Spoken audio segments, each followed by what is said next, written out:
ओम नीलाद्रिकंदरानंदी मंदरालय वंदिता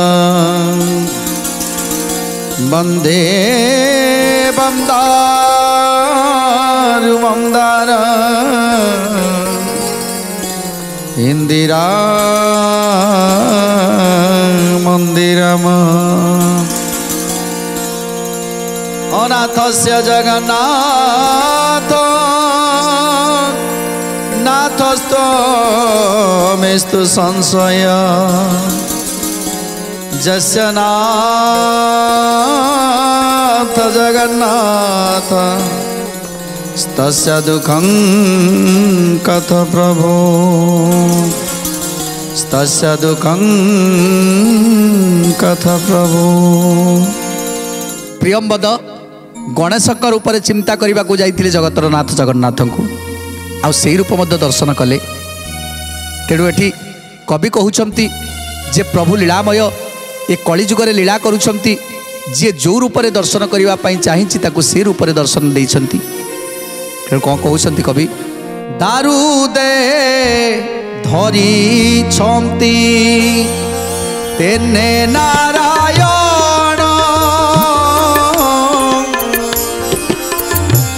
देह छड़ा होई जेने नर होई प्राण जय जय जगन्नाथ जगतर नाथ जय जय जगन्नाथ ओ नाथर नाथ अद्यापि से राज बेश धरती से काले सुवर्णर हस्त पाद देखती सकाले जय जय जगन्नाथ जगतर नाथ जय जय जगन्नाथ ओ नाथर नाथ। तेणु आज प्रभु समस्त को दर्शन दे था पूर्ण ब्रह्म रूप चतुर्धा मूर्ति रूप से दर्शन दे था जिते सुनारे गोड़ होता है सुनारे हाथ होता है सुनारे चतुर्धा मूर्ति की धारण करी सुवर्ण रे। आहा विचित्र से रूप केवल इंद्रदुम्नंकर आशा थिला प्रभु से अधा गढ़ा दियो तो सबु बेले देखिबा हेले थरे भक्त मान को से चतुर्धा मूर्ति रे दर्शन दब प्रभु सुनावेश से रूप को दर्शन दौरान प्रभु कोटि कम दर्पर दर्प हारी श्रीनिवास से काले चतुर्भुज मूर्ति प्रकाश सेहि काले चतुर्भुज मूर्ति प्रकाश सेहि काले चतुर्भुज मूर्ति प्रकाश जुग अनुसारे जेने प्रभु को दर्शन कलप बट देउल दर्शन तेसन जय जय जगन्नाथ जय जगन्नाथ जय जय जगन्नाथ ओ नाथर नाथ। तेणु जुग अनुसारे जेमिति जुगरे दशावतार रूप को धारण करथिले से दशावतार रूप को आज से कल्पवटे बड़ देउल प्रभु से रूप को दर्शन दौता भक्त जो रूप को दर्शन करने चाहूए। एणु जगन्नाथ लीला अति गुढ़तर ब्रह्मादि जानी बाकू से लीला दुष्कर জয় জয় জগন্নাথ জগতর নাথ জয় জয় জগন্নাথ অনাথর নাথ এথি তর্ক করি যে বা অবিশ্বাস করে নিশ্চয় সে মূঢ় যম দণ্ড ভোগ করে নিশ্চয় সে মূঢ় যম দণ্ড ভোগ করে নিশ্চয় সে মূঢ় যম দণ্ড ভোগ করে। তেଣୁ ପ୍ରଭୁ ଜଗତର ନାଥ ଜଗନ୍ନାଥଙ୍କର ଲୀଳାକୁ ଯେଉଁ ମୂଢ଼ ଜନ ତର୍କ କରନ୍ତି, କିଏ କହେ ସେ ଦାରୁ ଦିଅ, ତାକୁ ଡାକିଲେ କ'ଣ ସେ ଶୁଣିବ, ତା ପାଖରେ ମୁଣ୍ଡ ବାଡ଼େଇଲେ ସେ ଶୁଣିବନି।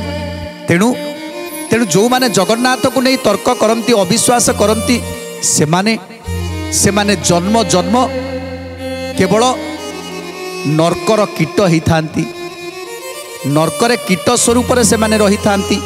ଦୃଢ଼ ବିଶ୍ୱାସରେ ଯେଉଁ করে দর্শন অন্তকালে লভই সে গোবিন্দ চরণ অন্তকালে লভই সে গোবিন্দ চরণ অন্তকালে লভই সে গোবিন্দ চরণ এয়া সবু পুরাণর অর্থ গুড়তর কহিবাকু অযোগ্য মু অজ্ঞানী পামর জয় জয় জগন্নাথ জগতর নাথ জয় জয় জগন্নাথ অনাথর নাথ এসবু লীলার তত্ত্ব মুছারতি জানি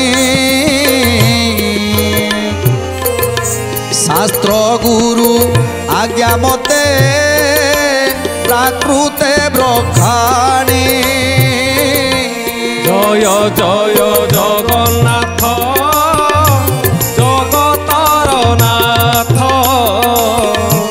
জয় জয় জগন্নাথ অনাথর নাথ। তেণু আজ কবি কହୁଛନ୍ତି প্রভুঙ্কর লীলা যে ব্রহ্মা মধ্যে বুঝি পারিলেনি, প্রভুঙ্কর লীলাକୁ দেবতা মানে বুঝি পারিলেনি। তেণু সামান্য সামান্য মু গোটে ছার হীন পামর মু বা কোণ বুঝিবি। তেণু এ সংসারে যেতে জন অছন্তি সেমানে প্রভুঙ্কর লীলাକୁ কোণ বা বুঝিবে। তেণু প্রভু লীলাময়ঙ্কর লীলাକୁ বখাণিবা এতে সহজ কথা নুহে। তেণু প্রভুঙ্কর যাহা নির্দেশ হয়েছি আজ সেই নির্দেশ অনুসারে এ শ্রী স্কন্দ পুরাণ রচনা করিছন্তি ব্যাসদেব। ব্যাসদেব কହୁଛନ୍ତି তেণু কলিযুগরে যে লীলা করিবার ইচ্ছা অছি প্রভুঙ্কর তাহা তাহা কেবল প্রভু যাহা কহিছন্তি তাহাই কেবল কেবল লেখারে আজ স্কন্দ পুরাণরে লেখনা করা যাইছি। শ্রী জগদীশ পুরাণ নামে গ্রন্থ গোটি গীত প্রবন্ধরে বান্ধ নকরি ন ত্রুটি। জয় জয় জগন্নাথ জয় জগন্নাথ জয় জয় জগন্নাথ অনাথর নাথ মুতর গুরু ক গুরু আরে বাইয়া দাস কহিলিটি মনু ন ভুলিবুয়ে মো ভাস। জয় জয় জগন্নাথ জগতর নাথ জয় জয় জগন্নাথ অনাথর নাথ নিশি চতুর্থ প্রহর পাতি সময়ে চকা ডোলা কর আজ্ঞা হেলা এই প্রায় চকা ডোলাঙ্কর আজ্ঞা হেলা এই প্রায়ে চকা ডোলাঙ্কর तेणु आज कवि मुनि ऋषि जहाँ सब लिखि जाइछंती आमे तो केही किछि देखि नांती कहीं ये मनीष जन्म होछि स्वल्प समय किए 100 वर्ष बंचुची किए 102 वर्ष बंचुची किए 108 वर्ष बंचुची किए 110 वर्ष बंचुची किए पुणी 50 वर्ष बंचुची किए पुणी 40 वर्ष बंचुची 45 वर्ष एमिति कहार केतेबेले जीवन चलीजिव किए बा कहिबो। तेणु आमे जेतिकी समय एठिके आसीछंती सेतिकी समय रे आम भाव द्वारा आम भक्ति द्वारा केबे केवल प्रभुंकर कृपा आमे जदि वर्णना करिबा पाई चाहिबा लेखिबा पाई लेखनी धरी बसिबा सेते प्रभु प्रभु तांको कथा निजे आम मुहरे प्रकाश करती एवं आमे ताहा लेखि दियंती। जो माने रचना करूछंती जो माने पुराण रचना करूछंती गीत रचना करूछंती जो कवि माने अछंती सेमाने सेमाने अनेक भावुक जेतेले निजे भाव भाव द्वारा परिचालित हुअंती। आज जगन्नाथ को आगरे रखी निजे भावर सह मन मुन चैतन्य को एक करी प्रभु को पाखरे समर्पण हो जाती आउ लेखनी धरी बसी जाती सेतेबेले से जहाँ लेखंती से तांकर निजस्व कथा न थाए से थाए प्रभु प्रभु निजे ता हृदय भितर बसी सब लेखि दियं सब कहि दियंती आउ हाथ रे लेखनीटा आपे आपे चली जाए। अनुभव करिथिबे लेखक माने अनुभव करिथिबे कवि माने। तेणु आज जड़े भक्त कहूँ जितेबले निशब्द रातिर पाहांता समय प्रभुंकर निर्देश है जे मोर चरितामृत को तुम रचना कर सेतेबले मु रचना करी जहाँ प्रभु कहूले ताहा मु रचना करुली जेमिति जयदेवंकर ये सुंदर गाथा आपण माने शुणिथिबे। तेणु आज जितेबले जयदेव प्रभुंक भावरे रही जितेबले गीत रचना करुले प्रभुंक भावरे जेतेले गीत रचना करुथिले गोटे पद ताको मन को आंदोलित करिथिला से पदटी थिला देही पद पल्लव मुदारम जाकि जयदेव चिंता कले जे राधाराणी पाद प्रभुंकर मस्तक रहुछि एटा केमिति कथा जे स्वयं ब्रह्म जे स्वयं परम ब्रह्म से राधाकर पाद को आनी मुंडरे लगेबे नाई एटा भूल कथा।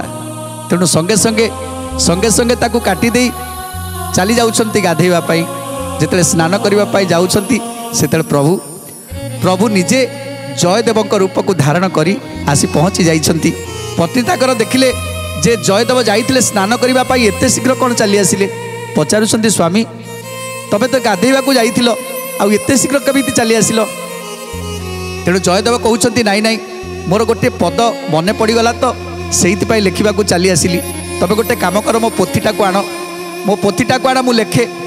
तेणु भूल बोली प्रमाणित करी आज जयदेव ताकू काटी देकी जाइथिले प्रभु आसी पुणी थरे सेई पदटी को लिखिदेले जयदेव पत्नी हाथ में पुणी थरे से ताकू देई देई पोथी पटा को देई देई एथर चली गले प्रभु।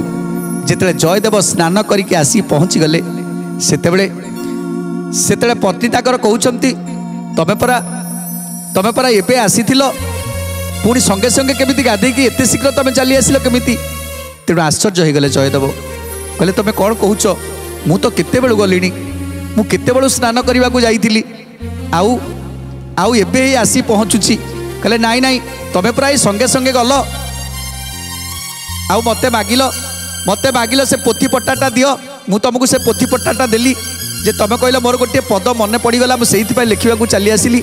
ये कथा शुणी आज जयदेवंकर देहरे जमी सिंहरण खेलीगला कहले कौन है मु तो आसीनी ताले आसिला किए संगे संगे बितणी की कहते तमें गोटे काम कर से पोथी की आनिल मो पाखक जिते पोथी नहीं आसी पहुँची जाइछंती पत्नी जनक जो पदटी को काटी देइथिले जयदेव से पदटी को भल भाव बड़ बड़ अक्षर कर लिखि दे जाइछंती प्रभु।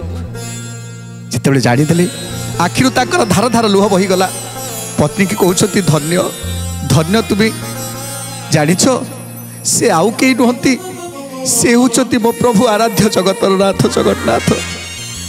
यही पदटी मते संदेह लागिला बोली मुताकू काटी देकी जाइथिली आ चिंता करुथिली नाई मो मस्तिष्क टिके विकृत हो गलानी आ टिके भाबी चिंती लिखिबा को पड़िबो हेले प्रभु आज मोर सबकि समाधान करदे जे जे प्रभु से पदटी को लिखिदे कि जाइछंती ए कथा शुणी आज दुई जन दुई हाथ टेकी देइछंती जय जगन्नाथ जय जगन्नाथ जय जगन्नाथ। तेणु ये हूँ भाव कवि माने कहउछंती जे आमे आमे किछि लिखुना केवल प्रभु जहाँ आम कंठरे कही दियंती ताही केवल आम लेखनीटा चले लेखनी को चलेवार शक्ति आम पाखरे नाही जे प्रभुंकर कीर्ति प्रभुंकर गाथा आमे तो देखी नांती ना। तेणु जहाँ प्रभु आमको निर्देश दियंती आमे ताही लिखि दियंती। निशी चतुर्थ प्रहर पाती समय चका डोला करो आज्ञा हेला एही प्राय चका डोला करो आज्ञा हेला एही प्राय चका डोला करो आज्ञा हेला एही प्राय आपणे श्री अंग छोड़ा माल मोर गले हसी हसी लंबाईन दिले कृपा बले जय जय जगन्नाथ जगतर नाथ जय जय जगन्नाथ अनाथर नाथ अपूर्व सुगंध से उलागी धटाटी मो शयन गृह गोटी पड़ई चहटी जय जय जगन्नाथ जगतर नाथ जय जय जगन्नाथ अनाथर नाथ। तेणु आज कवि कहउछंती जे जेतेबेले पाहांता प्रहर होइथिला रात्रिर निशिर चतुर्थ प्रहर सही समय जड़े वैष्णव वेशधारी मुंडरे तिलक ग्रहण करिछंती आउ देहरु सुबास चहटी जाउछि सेतेबेले मते देखिले प्रभुंकर गोटे छड़ा हार आनी मो गलारे लंबई देले आउ से छड़ा फूलर हार इते बासना जेमिति सारा सारा संसार को जमी महकई दौला। तेणु से हारटी पाइबा परे जेमिति मो तनु मन पुलकित हो गला आउ सेतेबेले मु भाव विह्वल हो गली। से वैष्णव वेशधारी करी आज्ञा दान देखु देखु चक्षु आगु हेले अंतर्जान देखु देखु चक्षु आड़ू हेले अंतर्धान देखु देखु चक्षु आड़ू हेले अंतर्धान स्वप्न चेती चिंतिली से आदेश वचन भावना लतके पूरी गला मो नयन जय जय जगन्नाथ जगतर नाथ जय जय जगन्नाथ अनाथर नाथ भावना लतके मोर पूरिला नयन स्वप्न चेती चिंतिली से आदेश वचन जय जय जगन्नाथ जगतर नाथ जय जय जगन्नाथ अनाथर नाथ। तेणु से समय जिते वैष्णवकर निर्देश है तेणु लेखन करने जगन्नाथंकर तत्व तेणु से उत्कल खंडरे श्री स्कंद पुराण रचना करने निर्देश है संस्कृत भाषा से लेखनी धरी बसी पड़ी। तेणु लेखनी धरी जिते बसी पड़ी से कहीं केजाणी आरंभरू शेष पर्यंत लेखनी भितर से जगतर नाथ जगन्नाथंकर मुख से पोथी रे जेमिति दृश्यमान है आउ मु भाव विह्वल हो लेखि चलिली मु कौन लिखुची मु मध्य जानी नथिली। लेखनी घेनी बसिली पुराण रचने किए सते कही दिए पदमान मने किए सत कही दिए पदमान सते किए सत कही दिए ପଦମାନସତେ ସଂସ୍କୃତ ଉତ୍କଳ ଖଣ୍ଡ ନାମେ ଗ୍ରନ୍ଥ ସାର ତା ଶ୍ରୀତେ ବିରଚିଲି କରି ସାରଧାର। ଜୟ ଜୟ ଜଗନ୍ନାଥ ଜଗତର ନାଥ ଜୟ ଜୟ ଜଗନ୍ନାଥ ଅନାଥର ନାଥ। ସ୍କନ୍ଦ ପୁରାଣ ବୈଷ୍ଣବ ଖଣ୍ଡ କ୍ଷେତ୍ର ତତ୍ତ୍ୱ ଦୁଇ ଗ୍ରନ୍ଥ ଐକ୍ୟ କରି ଲେଖିଲି କବିତ୍ୱ। ଜୟ ଜୟ ଜଗନ୍ନାଥ ଜଗତର ନାଥ ଜୟ ଜୟ ଜଗନ୍ନାଥ ଅନାଥର ନାଥ। ତେଣୁ ଆଜି କବି ବୈଷ୍ଣବ ଦାସ କହୁଛନ୍ତି ସେ ସ୍କନ୍ଦ ପୁରାଣ ଆଉ ବୈଷ୍ଣବ ଖଣ୍ଡ କ୍ଷେତ୍ର ତତ୍ତ୍ୱ ୟାକୁ ନେଇ ରଚନା କରିବାକୁ ଚିନ୍ତା କଲି ଆଉ ତାହା ହିଁ ମୁଁ ରଚନା କଲି।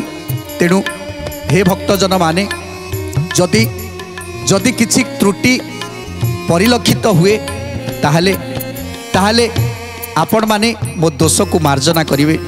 ଆଉ ଯେଉଁମାନେ ଶ୍ରଦ୍ଧାରେ ୟାକୁ ପାଠ କରନ୍ତି ଯାହା ଲେଖା ଯାଇଛି ତାହା ପାଠ କରି ଲୋକମାନଙ୍କୁ ବୁଝେଇବା ପାଇଁ ଯେଉଁ ପ୍ରଚେଷ୍ଟା କରନ୍ତି ନିଶ୍ଚିତ ଭାବରେ ପ୍ରଭୁଙ୍କର କୃପା ତା ଉପରେ ରହିଥାଏ। ଆଉ ଯେଉଁମାନେ ୟାକୁ ଆନନ୍ଦର ସହକାରେ ଶ୍ରବଣ କରୁଥାନ୍ତି ସେମାନେ ମଧ୍ୟ ଧନ୍ୟ ହୋଇଯାଇଥାନ୍ତି।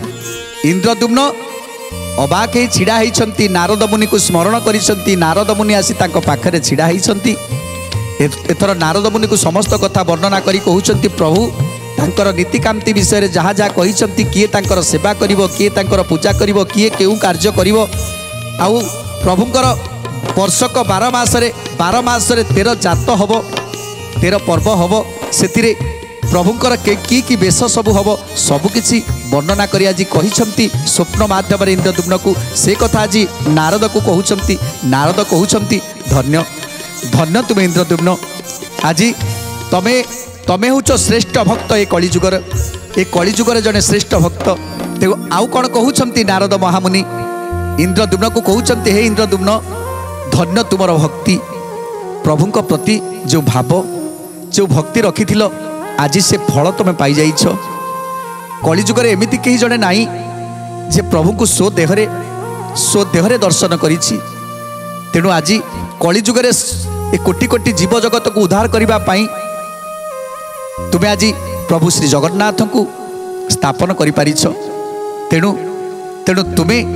ତୁମେ ସାମାନ୍ୟ ନୁହଁ ଇନ୍ଦ୍ରଦ୍ୟୁମ୍ନ। ତେଣୁ ଆଉ କ'ଣ କହୁଛନ୍ତି ନାରଦ ମହାମୁନି ସୁନ୍ଦର କଥା ଜାଣିବା। ଦେଉଳଟି ତୋଳା ହେଲା କି ନାହିଁ, ଦେଉଳଟି କେଉଁଠି ତୋଳାଗଲା, କେମିତି ତୋଳାଗଲା, ସୁନ୍ଦର କଥା ଜାଣିବା ପରବର୍ତ୍ତୀ ଅଧ୍ୟାୟରେ। ଆଜି ତ ସମୟ ଇସାରା ଦେଲାଣି, ଆଜି ପାଇଁ ବାଣୀକି ବିରାମ ଦେବା। ଟିକେ ପ୍ରଭୁଙ୍କର ନାମ ସଂକୀର୍ତ୍ତନ କରି ଆଜିର କାର୍ଯ୍ୟକ୍ରମକୁ ସମାପ୍ତ କରିବା। ଜଗନ୍ନାଥ ଜଗନ୍ନାଥ ଜଗନ୍ନାଥ ପାହିମା, ଜଗନ୍ନାଥ ଜଗନ୍ନାଥ ଜଗନ୍ନାଥ ରକ୍ଷମା, ଜଗନ୍ନାଥ ଜଗନ୍ନାଥ ଜଗନ୍ନାଥ ପାହିମାମ୍, ଜଗନ୍ନାଥ ଜଗନ୍ନାଥ ଜଗନ୍ନାଥ ରକ୍ଷମାମ୍। ମହାବାହୁ ମହାବାହୁ ମହାବାହୁ ଶରଣ, ମହାବାହୁ ମହାବାହୁ ମହାବାହୁ ନମ ନମ, ମହାବାହୁ ମହାବାହୁ ମହାବାହୁ ଶରଣମ୍, ମହାବାହୁ ମହାବାହୁ ମହାବାହୁ ନମ ନମ। ଜଗନ୍ନାଥ ଜଗନ୍ନାଥ ଜଗନ୍ନାଥ ପାହିମା, ଜଗନ୍ନାଥ ଜଗନ୍ନାଥ ଜଗନ୍ନାଥ ରକ୍ଷମା, ଜଗନ୍ନାଥ ଜଗନ୍ନାଥ ଜଗନ୍ନାଥ ପାହିମାମ୍, ଜଗନ୍ନାଥ ଜଗନ୍ନାଥ ଜଗନ୍ନାଥ ରକ୍ଷମାମ୍।